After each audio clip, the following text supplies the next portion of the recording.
છોટાઉદેપુરમાં શિક્ષકોની ઘટનાને લઈને ધારાસભ્ય હવે એક્શન મોડમાં આવ્યા છે। જે શિક્ષકોની ઘટ પડી રહી છે તેને લઈને ધારાસભ્ય એક્શન મોડમાં આવ્યા છે। તો સંખેડાના ધારાસભ્યએ શિક્ષણ મંત્રીને પત્ર લખી રજૂઆત કરી છે।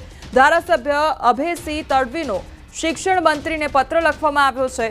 સંખેડા, બોડેલી અને નસવાડી તાલુકામાં શિક્ષકોની ઘટ જોવા મળી રહી છે। ત્યારે નસવાડી તાલુકાની 134 શાળામાં એક જ શિક્ષક છે અને નસવાડીની 8 શાળામાં એક પણ શિક્ષક નથી। તો બોડેલી તાલુકામાં 41 શાળાઓમાં એક જ શિક્ષક આવેલા છે।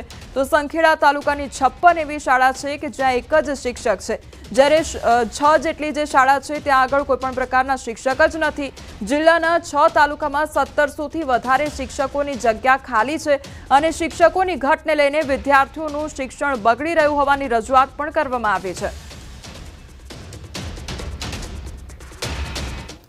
ગાંધીનગરમાં સરકાર સાથે ક્ષત્રિય સમાજની બેઠક યોજાઈ। ક્ષત્રિય સમાજના આગેવાનોની બેઠક યોજાઈ। ઋષિકેશ પટેલ, હર્ષ સંઘવી સાથે આ બેઠક યોજાઈ હતી।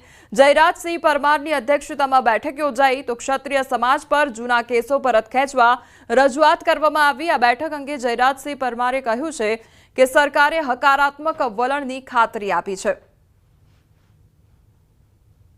આ પ્રતિનિધિઓનું એક પ્રતિનિધિ મંડળ આજે રાજ્ય સરકારના આદરણીય ઋષિકેશભાઈને કાયદા મંત્રી તરીકે અને હર્ષભાઈ સંઘવી સાહેબને ગૃહમંત્રી તરીકે અમે રજૂઆત કરી છે।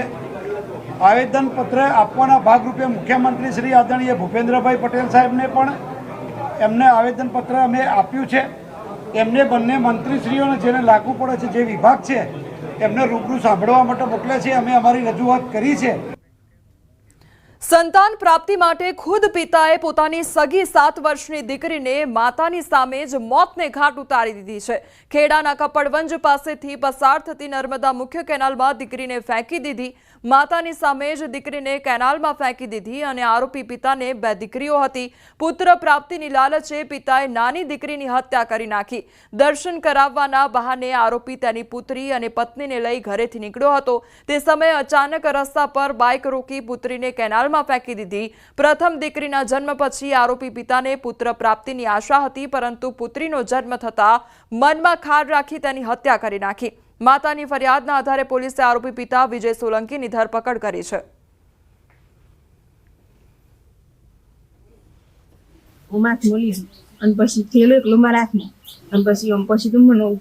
ખબર જ ના હોય કે મારે પછી ફેંકવા લીધી એ તો નોમો સંતાન કરવાનું વ્યક્તિ મગજ હું કાપડ ખબર